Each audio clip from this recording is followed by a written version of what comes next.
Hello दोस्तों, स्वागत है आपका मेरे इस GK GS hub teach channel पर। दोस्तों, आज की इस वीडियो में हम आपके लिए आईएएस इंटरव्यू में पूछे गए कुछ इंपॉर्टेंट क्वेश्चन लेकर आए हैं। तो आप इस वीडियो को अंत तक जरूर देखना, और अगर आपको ऐसी वीडियो में रुचि है तो इस वीडियो से जुड़े रहे। और अगर आप हमारे चैनल पर नए हैं तो प्लीज चैनल को सब्सक्राइब कर लीजिएगा, और अगर वीडियो पसंद आए तो वीडियो को लाइक करना मत भूलिएगा। तो चलिए, बिना किसी देरी के इस वीडियो को शुरू करते हैं। एग्जामिनर कैंडिडेट से प्रश्न पूछते हैं, सुभाष चंद्र बोस ने अंडमान द्वीप का क्या नामकरण किया था?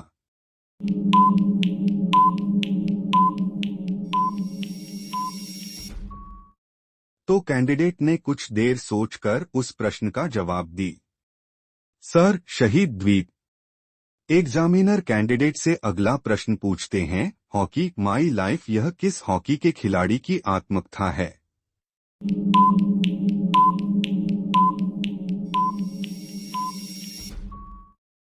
तो कैंडिडेट ने कुछ देर सोचकर उस प्रश्न का जवाब दी। सर, मेजर ध्यानचंद की। एग्जामिनर कैंडिडेट से अगला प्रश्न पूछते हैं, हिंदू मान्यताओं के अनुसार कलयुग में किस हिंदू भगवान का अवतार होगा?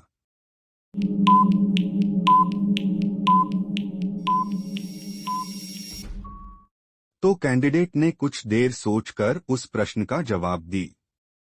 सर, कल्कि विष्णु का। एग्जामिनर कैंडिडेट से अगला प्रश्न पूछते हैं, किसने कहा था कि भारतीय लिखने की कला नहीं जानते हैं?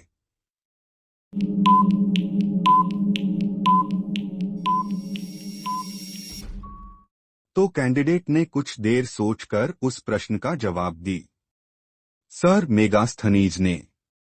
एग्जामिनर कैंडिडेट से अगला प्रश्न पूछते हैं, लोनार झील कहाँ है और इसकी उत्पत्ति कैसे हुई थी?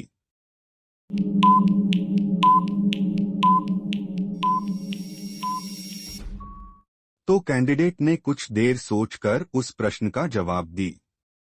सर, महाराष्ट्र के बुल्ढाना जिले में है। यह एक क्रेटर झील है और इसे लोनार क्रेटर के नाम से भी जाना जाता है। यह झील एक उल्कापिंड के पृथ्वी से टकराने की वजह से बनी थी। यह झील दुनिया की तीसरी सबसे बड़ी प्राकृतिक खारे पानी की झील है। लोनार झील 50,000 साल पुरानी है। यह झील बेसाल्टिक चट्टानों में बनी है। इस झील में क्षारीय और खारा पानी दोनों हैं। एग्जामिनर कैंडिडेट से अगला प्रश्न पूछते हैं, सविनय अवज्ञा आंदोलन अंतिम रूप से वापस लिया गया था।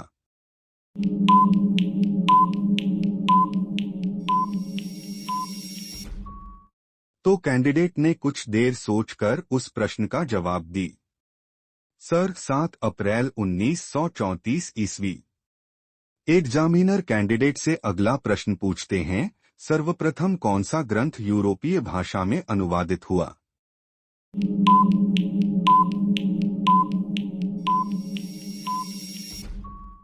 तो कैंडिडेट ने कुछ देर सोचकर उस प्रश्न का जवाब दी। सर, अभिज्ञान शाकुंतलम। एग्जामिनर कैंडिडेट से अगला प्रश्न पूछते हैं, समुद्र के द्वारा जनित जलवायविक समरूपता से उत्पन्न प्राकृतिक प्रदेश कौन सा है?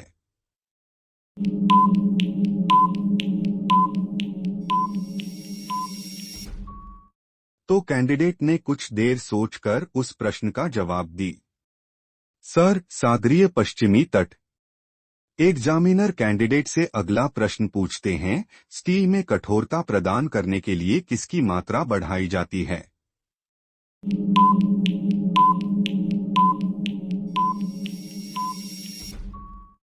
तो कैंडिडेट ने कुछ देर सोचकर उस प्रश्न का जवाब दी। सर, मैंगनीज की। एग्जामिनर कैंडिडेट से अगला प्रश्न पूछते हैं, मनुष्य के शरीर में पित्त कहाँ बनता है तथा कहाँ इकट्ठा होता है?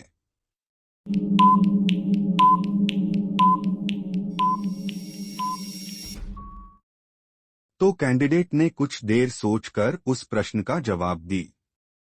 सर, पित्त यकृत में बनता है और पित्ताशय में इकट्ठा होता है। पित्त एक पीलहरे रंग का पाचन द्रव है जो आपके लीवर द्वारा निर्मित होता है और आपके पित्ताशय द्वारा संग्रहित होता है। यह आपके शरीर को आपके द्वारा खाए जाने वाले खाद्य पदार्थों में वसा को तोड़ने में मदद करता है और पाचन एंजाइमों के लिए अपना काम करना आसान बनाता है। एग्जामिनर कैंडिडेट से अगला प्रश्न पूछते हैं, सन 1921 में भारत के तीनों प्रेसिडेंसी बैंकों को मिलाकर किस बैंक बनाई गई थी?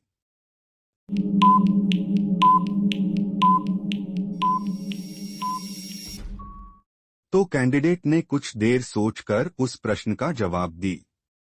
Sir, Imperial Bank of India.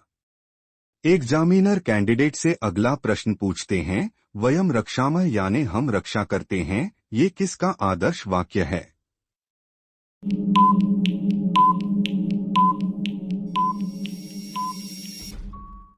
तो कैंडिडेट ने कुछ देर सोचकर उस प्रश्न का जवाब दी। सर, भारतीय तटरक्षक का। एग्जामिनर कैंडिडेट से अगला प्रश्न पूछते हैं, पुरुषों के लिए युद्ध वही है जो स्त्रियों के लिए मातृत्व किसका कथन है?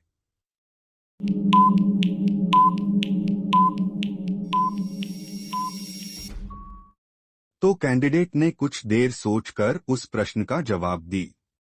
सर, मुसोलिनी का। एग्जामिनर कैंडिडेट से अगला प्रश्न पूछते हैं, भारत में किसे फ्रांसीसी कंपनी का संस्थापक माना जाता है?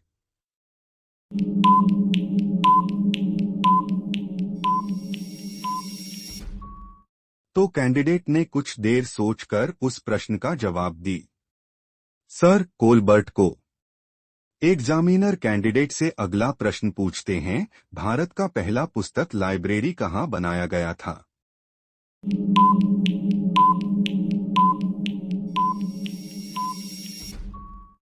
तो कैंडिडेट ने कुछ देर सोचकर उस प्रश्न का जवाब दी। सर, कोलकाता में। भारत का सबसे पुराना पुस्तकालय कलकत्ता पब्लिक लाइब्रेरी है, जिसकी स्थापना साल 1836 में हुई थी। इसे तत्कालीन गवर्नर जनरल लॉर्ड मेटकाफ के प्रयासों से बनाया गया था। बाद में इसका नाम बदलकर इंपीरियल लाइब्रेरी कर दिया गया और फिर इसे नेशनल लाइब्रेरी ऑफ इंडिया बनाया गया। यह पुस्तकालय कोलकाता के बेलवेडियर एस्टेट में है। एग्जामिनर कैंडिडेट से अगला प्रश्न पूछते हैं, सिंधु सभ्यता में कुंभकारों के भट्ठों के अवशेष कहाँ से मिलते हैं?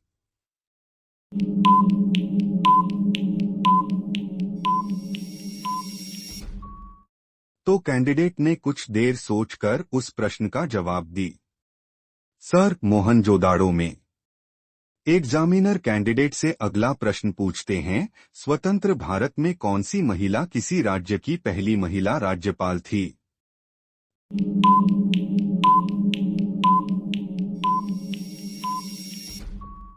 तो कैंडिडेट ने कुछ देर सोचकर उस प्रश्न का जवाब दी। सर, श्रीमती सरोजिनी नायडू।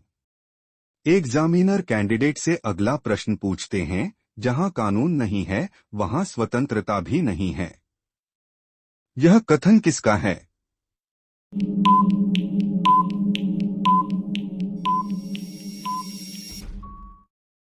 तो कैंडिडेट ने कुछ देर सोचकर उस प्रश्न का जवाब दी। सर, जॉन लॉक का। एग्जामिनर कैंडिडेट से अगला प्रश्न पूछते हैं, रामायण, महाभारत और मनुस्मृति की रचना किस काल में हुई?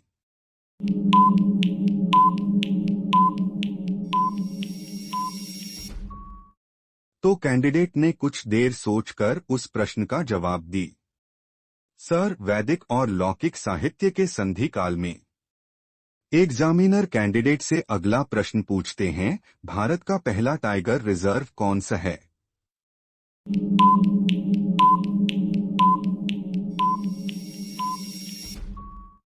तो कैंडिडेट ने कुछ देर सोचकर उस प्रश्न का जवाब दी। Sir, Corbett tiger reserve. Corbett park Bharat का पहला राष्ट्रीय पार्क है जो सन 1936 में स्थापित हुआ। पहले इसका नाम हैली नेशनल पार्क था।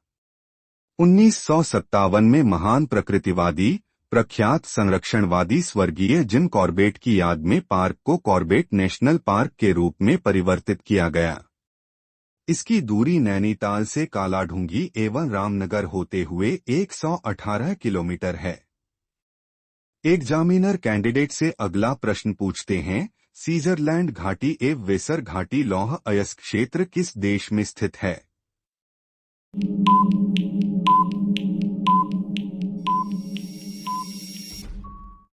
तो कैंडिडेट ने कुछ देर सोचकर उस प्रश्न का जवाब दी। सर, जर्मनी में।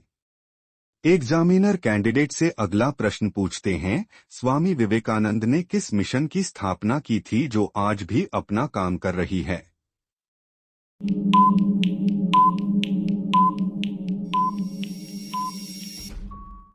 तो कैंडिडेट ने कुछ देर सोचकर उस प्रश्न का जवाब दी। सर, रामकृष्ण मिशन की। एग्जामिनर कैंडिडेट से अगला प्रश्न पूछते हैं, हाइब्रिडोमा संयोजन एक नया जीव विज्ञान किसके लिए उपागम है?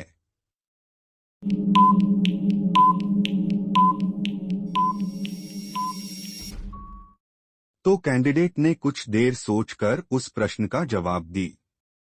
सर, एकलोनी प्रतिरक्षियों के वाणिज्य उत्पाद के लिए। एग्जामिनर कैंडिडेट से अगला प्रश्न पूछते हैं, राज्य व्यक्ति का विराट रूप है, यह कथन कौन सा है?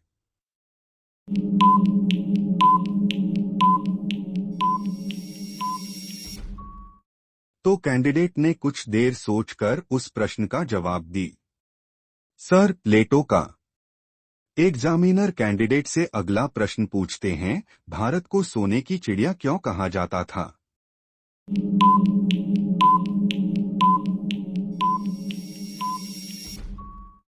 तो कैंडिडेट ने कुछ देर सोचकर उस प्रश्न का जवाब दी।